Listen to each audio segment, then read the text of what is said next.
and I'm peeing a geyser into the air like I'm some fountain. And he called 911 again, and this time they came.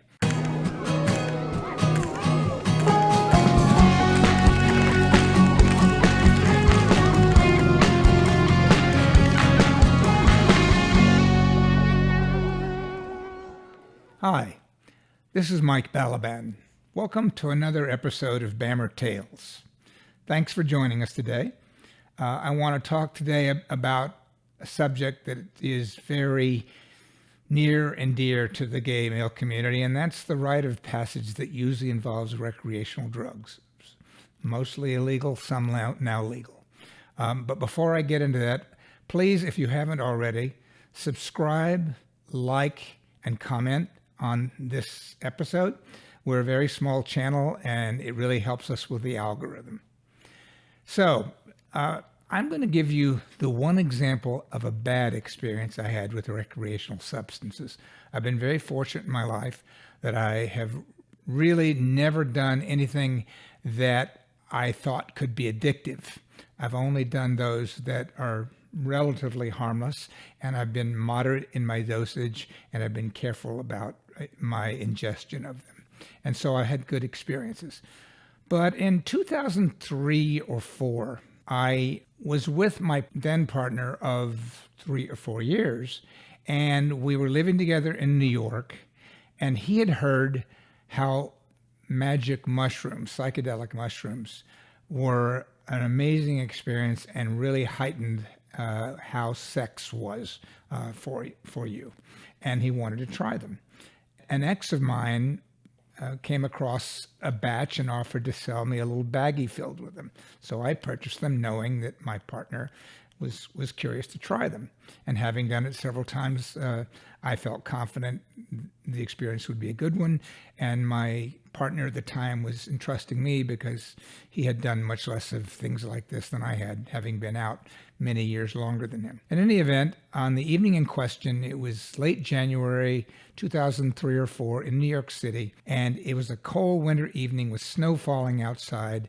And to kind of heighten our experience afterwards, we put on a crock pot, my partner did, with a beef stew in it, and we got prepared for the evening ahead, which we were looking forward to a lot of intimate sex between the two of us in my bedroom, and lit the candles and put them in all the windowsills, and it was the right atmosphere. And we were getting ready, and I was doing research to make sure we took the right dosage. And my ex was so eager, he kind of really pushed me, come on, let's do it. And I quit doing the research sooner than I should have and listened to what my ex, who had sold us the mushrooms, had told me. He later swore he didn't say what he did, but I'm pretty sure he did. And we took the dosage that would later prove for me to be an overdose, but we didn't know that. We began engaging in sex and having a nice time, and everything went well. And at the end of what we thought would be round 1, with all of our sex toys and everything around us, my partner, who was a bit of a clean freak, germphobe, got up following our bout of sex and ran into the bathroom to shower. And I began to feel queasy. And I'd been told by the seller of the mushrooms that if you have a bad experience, make sure you have a banana handy because the potassium kind of offsets the impact of the mushrooms. And also turn on the lights. Light can be an antidote. So sure enough, I began to experience a bad trip. And I ate the banana and I turned on the lights, and it didn't make me feel any better. So I got up and I went into the bathroom to let my partner know I was feeling horrible. And I passed out on the floor, unbeknownst to me. And he pulled back the shower curtain, saw me there, and freaked out. And he began trying to wake me, and I didn't stir. And he got on the phone, and he's calling 911 and crying. I mean, he didn't know what to do. He's overwhelmed by this unexpected development. And in the middle of that, I regained consciousness, but only for a moment. I'm telling him, no, don't call. I'm going to be okay. Then I passed out again. And embarrassingly, I'm told, the next time when I passed out, lying on my back on the cold tile bathroom floor, All of a sudden, my bladder let loose, and I'm peeing a geyser into the air like I'm some fountain. And he called 911 again, and this time they came. And I'm out in our hallway, dressed in a robe that he'd put on me because I was otherwise naked. And the emergency medical technicians, the firemen, the police were all there, and they were telling us, do you want to go to the hospital? We think you should. Yes, please. If you have any drugs, leave them here. We cannot arrest you or appropriate anything in your home, but at the hospital, they're fair game and you will be arrested. Thank you for the advice. They're putting me on a stretcher, preparing to carry us out, and they ask my partner, would you like to be on a stretcher and taken to the hospital in the ambulance too? Now, he'd been shocked by this development out of his hallucinatory trip. And the last thing he wanted to do was to be left alone and face the prospect of re-entering the hallucinations, and being alone. So he said, yeah, okay, bring me too. And we got charged for both of us being taken in the ambulance. Now, just to level set the understanding, I did not have anything psychedelic. For me, it was an experience of mood changes and mental imagery, thinking about all the things in my life. But for him, he saw curtains waving and colors dripping and all of the stuff that you often hear about on acid. But as I said, he got shocked out of that. We got taken to the hospital. We were admitted. They put us in a makeshift emergency room, which is really behind some curtains. And when they heard our story and took all my vital signs, they determined that I had merely overdosed on what was effectively a tranquilizer. I had fed my body too much for my weight and size of those mushrooms, and it caused my system to shut down temporarily. So I was not in any danger. They told me, stay here as long as you like, but under observation, but when you feel ready, we'll allow you to leave and go home. And it took us a couple hours, and it felt like an eternity because time moved slow under the influence of mushrooms. At this point, things changed. I was fine. I'm lying on this bed, and they got me some quilts because they didn't have any blankets for some reason.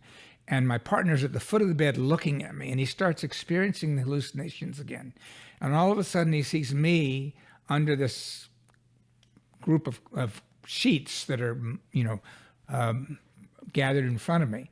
And he says, oh my God, you look just like you're on a cloud. And then he looked down at the shoes I'd worn to the hospital, which are a pair of black slip-on Prada loafers. And the black coloring suddenly depressed him. He was, oh my God, those are such sad, sad shoes. And then eventually when somebody came in to attend to us, he complimented them on the decor of the hospital, how beautiful it was that they decorated it, when in fact it was nothing more than your standard hospital pea green coloring. Finally, this big, we called him strapping dude, a gay orderly in his green scrubs, came rushing in as if we were cousins and leaned down and asked how we were, and then said, I've never heard of anybody overdosing on mushrooms before, which didn't make me feel very good. But eventually, I recovered. I felt strong enough to leave. His hallucinations began to abate a bit, and we felt like we could deal with going outside and returning home. Then we couldn't get anybody's attention because, of course, we were mute under the influence of the mushrooms. We couldn't talk. We didn't feel like it. Eventually, we managed to ask where the door was, and they pointed us in the direction, and then we got lost. And by the time we finally got outside into what was 2 feet of newly fallen snow, and found a cab and went home, it was probably 10 o'clock at night on a Sunday. And we walked in the door, and the crock pot was bubbling, awaiting us. And we had 2 cats at the time. And cats are really good at sensing humans' moods. And our 2 cats were freaked out by us. Their tails grew this big. And that was pretty much it, except I called my ex who had sold us the mushroom and publicly lambasted him, for giving us the wrong dosage, which he denied. And that was pretty much it. I have not done mushrooms since then, basically. I just don't want to repeat that or risk repeating that experience. And the other final thing is 2 or 3 years later, I ended up having a case of pneumonia, which caused me to pass out in my apartment in the same basic location that I had under the mushrooms. And they called, my partner called the EMT and police and fire again, and they came and took me away in a stretcher to a different hospital where I ended up being diagnosed with full-blown pneumonia. Hadn't had any idea I was suffering from it. But when we were getting ready to get on a stretcher and go to the hospital, one of the orderlies turned to me and said, I was in this apartment before, a couple of years ago. And I had to reassure him that this time there were no drugs involved. That's my story. I hope you've enjoyed it. Please, subscribe if you haven't, and click the little bell that will send you a notification of when our next video will be released. We put them out every other week, and I'd love to have you as regular audience. Thank you so much. This is Mike Balaban, BAMMER Tales.